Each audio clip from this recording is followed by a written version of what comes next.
Crónica universal de nuestra época. Capítulo 6. La época de los totalitarismos, 1933-1939.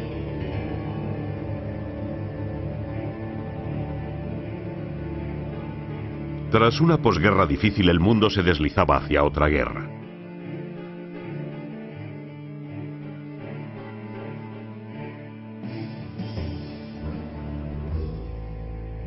El asesinato de Alejandro I de Yugoslavia en Francia en 1934 dibujó en el horizonte funestos presagios.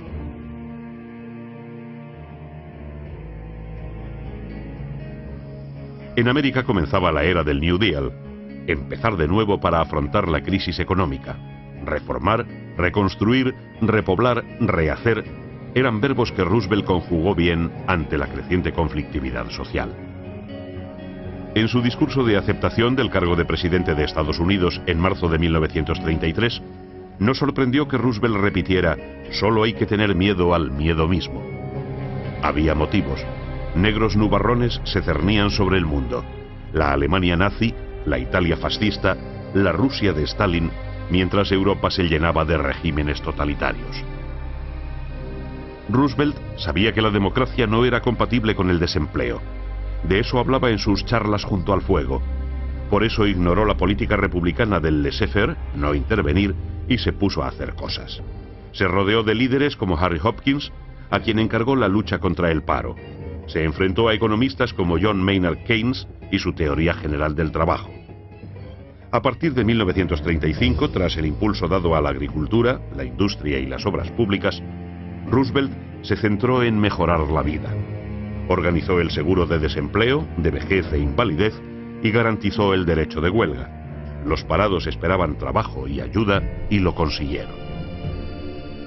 En política exterior, Estados Unidos se acercó a la URSS en noviembre de 1933, acercamiento deseable tras el estallido de la guerra chino-japonesa y la expansión nipona en Manchuria.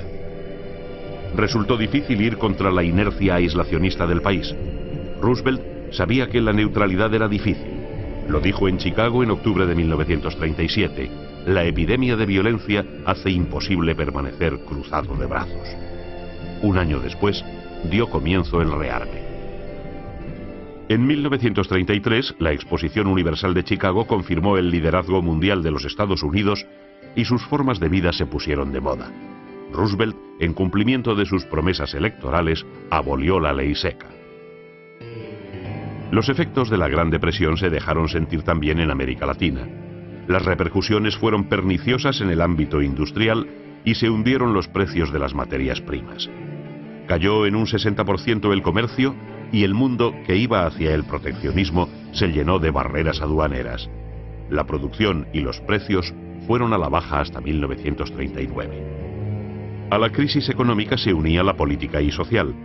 En Cuba, donde Fulgencio Batista se convirtió en el hombre fuerte, las revueltas estudiantiles de 1934 evidenciaron un estado de cosas común a muchas repúblicas iberoamericanas: descontento y corrupción política. No todo fueron gobiernos corruptos o ineficaces. En México, Lázaro Cárdenas integró en 1934 a la izquierda en el Partido Revolucionario. Aceleró la reforma agraria y repartió 20 millones de hectáreas a los campesinos. Se fomentó el cooperativismo, se nacionalizó el ferrocarril en 1937 y el petróleo, evitándose la intervención de Estados Unidos. Para pagar a los expropiados, el pueblo donó sus anillos de boda y su ganado. En 1938 tuvo lugar en Lima la Conferencia Panamericana, donde los Estados Unidos declararon su solidaridad con los Estados americanos. En Nicaragua, Sandino fue asesinado en 1934 por orden de Somoza, más tarde elegido presidente por los Estados Unidos. En Europa el rearme era un condicionante político. El primer ministro inglés Baldwin no escuchó a Winston Churchill, que le instaba a ello, hasta 1934, cuando todos habían tomado ya posiciones. La URSS pasó de 600.000 hombres a 1 millón. Italia mantenía en filas a medio millón. El mariscal Pétain restableció el servicio militar de 2 años en Francia y Hitler ordenó medidas similares creando la Wehrmacht, el ejército nacional, en contra de lo dispuesto en Versalles. Francia protestó ante la Sociedad de Naciones aquel ataque al Tratado de Paz, mientras Inglaterra negociaba en Berlín extraños acuerdos. Se rumoreaba que los conservadores no veían mal a los nazis y alguien relacionó aquellas conversaciones secretas con la abdicación de Enrique VIII oficialmente por amor. Un nuevo monarca sería coronado, Jorge VI, cuya hija Isabel se convertía en princesa heredera. De aquel atreo diplomático salió un tratado entre Francia, Inglaterra e Italia, comprometiéndose todos a garantizar la independencia de Austria. Hitler se reía e Italia pensaba en Abisinia, que invadió en octubre de 1935 sin que Haile Selassie pudiera evitarlo. La Sociedad de Naciones impuso sanciones, pero Mussolini, como había hecho Japón tras el informe Lytton, denunciaba su acción ilegal en China en 1933, respondió retirando su delegación de Ginebra. Alemania había hecho lo mismo muchas veces y no le había pasado nada. Era natural que nazis y fascistas anduvieran envalentonados. Nadie estorbaba sus planes. En enero de 1935 se celebró el plebiscito del Sarre y su población votó por reintegrarse en Alemania. Y en marzo de 1936 Hitler dispuso la remilitarización de Renania en contra de lo acordado en Versalles y lo decidido en Locarno. Francia pudo haber resuelto entonces el desmán, pero Chamberlain, garante del pacto de Locarno, se conformó con elevar una protesta. Hitler era imparable. Su prestigio entre la población alemana subía como la espuma. La debilidad de los demócratas trastocó el sistema diplomático. Ningún pacto servía. En 1935, el de asistencia franco-soviético o el de la URSS con Checoslovaquia para frenar el expansionismo alemán habían quedado en agua de borrajas. Víctor Manuel III estaba encantado. En un par de años, el duce le había hecho rey de Albania y emperador de Abisinia. El panorama alemán en vísperas de la Segunda Guerra Mundial era preocupante, sobre todo tras la crisis de los Sudetes. En 1934 murió Hindenburg. Hitler asumió también la presidencia e instauró el Tercer Reich. El terror se extendió. La fuga de intelectuales y artistas se aceleró. Freud, Einstein, Adorno, Thomas Mann, Arnold Schoenberg. Desde 1934 la Gestapo estaba controlada por el jefe de las SS, Heinrich Himmler. En 1935, con las leyes de Nuremberg, comenzó la persecución judía.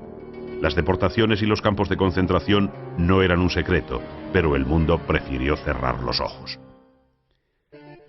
La construcción de infraestructura se hizo gracias a las letras MEFO. El Tercer Reich debía en 1938 42.000 millones de marcos. No importaba.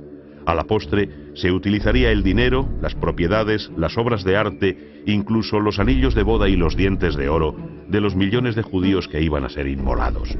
Incluso sus ahorros fueron requisados, juego sórdido al que se prestaron naciones como Suiza, cómplice ayer y hoy en tanta miseria.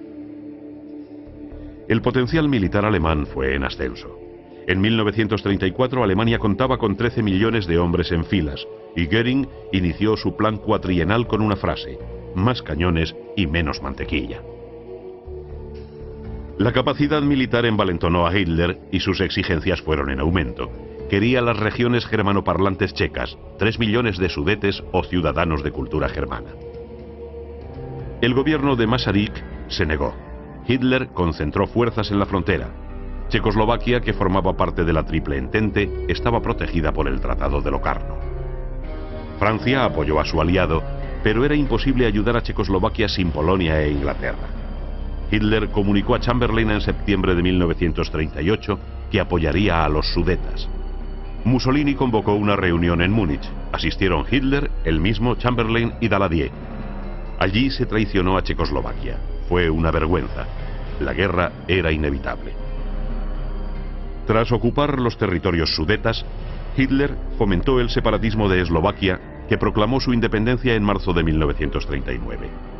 El presidente checo, Hacha, fue obligado a firmar un documento humillante y las tropas del Tercer Reich ocuparon Praga.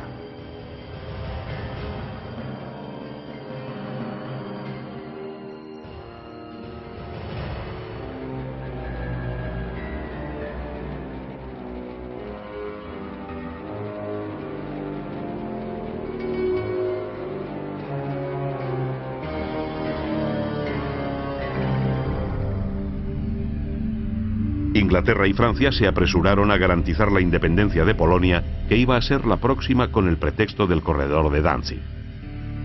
Todos miraron hacia la URSS, pero Stalin miraba hacia otra parte. Su ministro de Exteriores, Molotov, admiraba a Hitler. Era natural, ambos coincidían en el desprecio a la justicia e incluso a la vida. Además, entenderse con Hitler era acariciar la posibilidad de repartirse Polonia.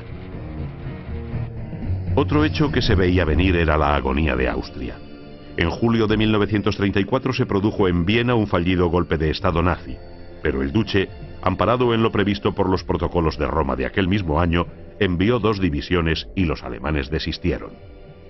El fascismo italiano daba la cara por el fascismo austriaco de Dollfuss, que aquel mismo año sería asesinado por agentes nazis, ya que era un problema para la Anschluss o anexión que se produciría el 13 de marzo de 1938, en que Austria se convertía en la marca oriental del Tercer Reich.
No todo eran desgracias. Había sitio para la diversión y la vida. Pero en medio de la alegría intrascendente y de la música, los ruidos de sables eran cada vez más audibles. El mundo no estaba para inspirar optimismo. En España, la izquierda, que se presentó unida en un frente popular, ganó las elecciones en febrero de 1936, provocándose graves altercados callejeros.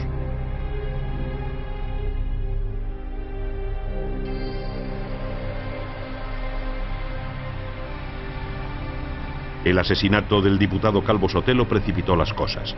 El 17 de julio de 1936, la guarnición de Melilla declaró el estado de guerra y el 18 se sublevó Franco.